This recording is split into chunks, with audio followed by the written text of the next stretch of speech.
The neighbors have a lot of chicken and a dog, so if you hear them, don't tell me about it. Anyways, today I want to talk about fanfiction. Fanfiction. The very first time I seriously sat down to read a fanfiction was when I was 19 years old. It was a Harry Potter fanfiction, and it was written in French. I remember running to the computer every day at around 7 p.m. just to read a chapter. It was so well written that I forced myself to stop reading at the end of every chapter so that I could have something to read the next day. That was how good I thought it was. After that, I really wanted to write my own, but at the time, writing took the backseat in my life in terms of priority. I always loved writing since my childhood, but I set it aside in order to focus on school and then later on work. But when I finally managed to make some time for it, not much, but still enough, I decided to just do it. I found that writing a fanfic was an excellent tool to practice without much stress. At least that was the case for me. I don't remember exactly when, but I posted my first chapter on Wattpad around 2 years ago, if I'm not mistaken. The show that I chose to write about was one that marked my teenage years. It was a teen show. I really enjoyed it back then.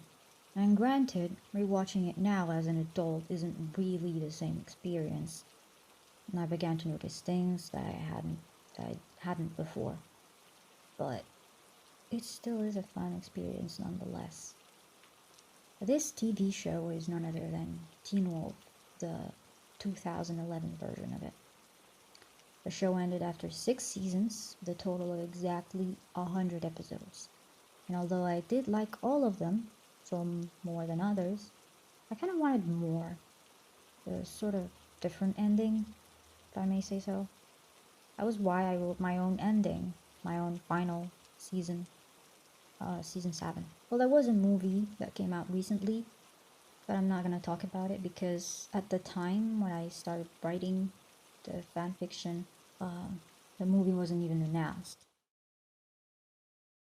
So the first thing I want to get into is the genre, of course.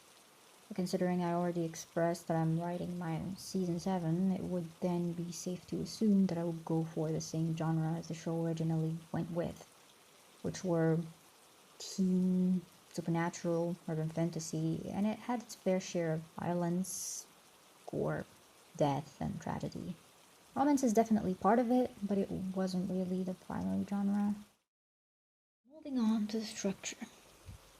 So, the way I structured this fic is the way that fans of the show, or people that simply watched it, would recognize, I hope. I decided to split the story into two parts, 7A and 7B. Now again, that is not out of the ordinary here since season 3 of the show is separated into 3A and 3B. Same goes for season 5 and 6. 7A would focus on introducing the characters, including the original ones, and presenting the overall plot throughout the season. 7B would then be the final stand, coming towards an ultimate solution, an ending to all. And each part would contain a minimum of 100 chapters. So in total, like both parts should be at 200, I suppose. Now then, speaking of the plot, mine revolves around the introduction of a new antagonist that I pulled right out of my butt.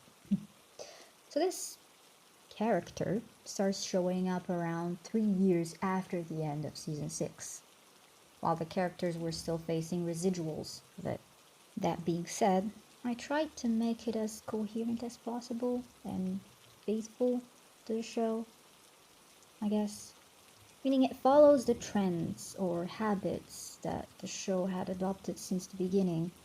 For example, the main antagonist of season 2 showed up only after what happened to the one in the previous season, and only as a direct result of it. And this trend follows through the show to the end, with a few key differences here and there, of course. In Teen Wolf, I noticed that in each season the expression double trouble was always applicable. What I'm trying to say is, in each season there seemed to be two separate antagonists or two groups of enemies. Sometimes they had a direct link to each other, sometimes they worked hand in hand, but sometimes they were each other's enemies. And I picked one of these options to go with. As for the title, Beneath the Surface, I chose this one because it had a direct link to the way the antagonist had been operating up until he surfaced. Although I did introduce my own original characters, they're hardly ever under the spotlights, with the exception of maybe one. But even if they have their own stories, secrets, and development to go through, they're only there to support the main cast, to give them a piece of the puzzle, or guide them through a situation that they were unfamiliar with. As for the main characters, I kept the original ones. I kept the ones that were in the show. Same for the important support characters and reoccurring ones. I did opt to bring back some of the characters that left the show for various reasons. Something else that I chose to do was to not write a physical description of characters. Not even the first time I bring them up in the story. I only add one when it's relevant or when I rarely feel like it, and only bring up their nature or role in the original work when I needed it, or somewhere down the line, where it fit to do so. Meaning that people who haven't watched the show before reading my fanfic wouldn't necessarily be able to comprehend why a meeting between two specific characters is so emotional or important or whatever. For example, I brought back a character that had left the show at the end of a specific season, and even though I did give a bit of his backstory, when he finally met a set of other characters later on in that chapter, their interaction indicated that they weren't really big fans of each other, and I didn't exactly specify why. I assumed that the majority of people who were going to read it were going to be fans of the show anyways, so I skipped through the nitty-gritty details of the introductions. Some parts, however, I did detail, but even then, someone who hadn't watched the show at least once wouldn't be able to really get it. As for the writing, the way I went about writing this fic is, I don't know how to describe it with a word. As I said before, the story takes place 3 years after the end of season 6. I don't want to say too much in case there are people watching that still haven't seen the show, but I can say that season 6 had a few loose ends, and the characters were to face residuals and an aftermath. That's where my storyline catches them. What I did is I made each chapter revolve around one or a specific group of characters. For example, the very first chapter concerns Parrish and his personal struggles. But then in that same chapter, an event takes place, and it announces the arrival of new players in the game. The next chapter, however, focuses on the group of main characters in the middle of a situation or a mission outside of town that had a direct link to the aftermath I mentioned before. Some action takes place, but then we find out a key information that forces them back to town. So while each chapter focuses on a specific set of characters, in the end, they all provide clues and pieces that will guide them through towards a shared ending. Some chapters are split between two scenes, and some are action-filled, while the others are pretty emotional. But even then, they contain something that propels the story forward. Either a reminder, a clue, a secret unraveling, a twist, and so on and so forth. Romance. When it comes to romance, I kept the couples that the show ended with. While it isn't the main focus of the story, the romantic involvements still impact the dynamics between characters. It also affects their judgments and actions in a few given situations. But all in all, I kept my story pretty non-explicit when it comes to that. The additional chapters.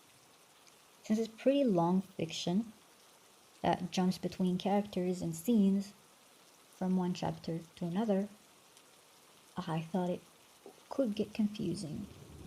So I decided to add a summary after every 10 chapters or so that I title previously. And then I sum up everything that happened in the 10 chapters that came before. The platforms. At first, I only posted it on Wattpad, and I can't say it garnered a lot of attention. Shortly after that, I discovered web novel, and on there, it wasn't a monumental success either, but it was much better than Wattpad. People were actually reading my work. I could tell that based on the number of people that had added it to their library. But then I joined Reddit, and I followed the fanfiction subreddit, and that was where I discovered other platforms to post fanfic on. So my third platform was AO3, or Archives of Our Own, and only a short period of time after that, I started on fanfic.net. I cross-posted it on all of these platforms in order to test them out and see how they worked. I then searched for more after that, and I found out about Royal Road. Now, for the people that are interested in this kind of videos, I will be posting on here guides about these platforms later on. So, if you're interested, maybe leave a like or subscribe. But if you're interested in reading the fanfic I've been blabbering about in this video, the links are down below. Pick your poison. Now keep in mind, I do bring up sensitive subjects throughout the story, so viewer and reader discretion advised. Anyways, I think I'm gonna stop it here for this video, and I hope to see you all in the next one. So until then, take care of yourself. Have a great day or night, depending on where you are, and stay safe. Bye bye.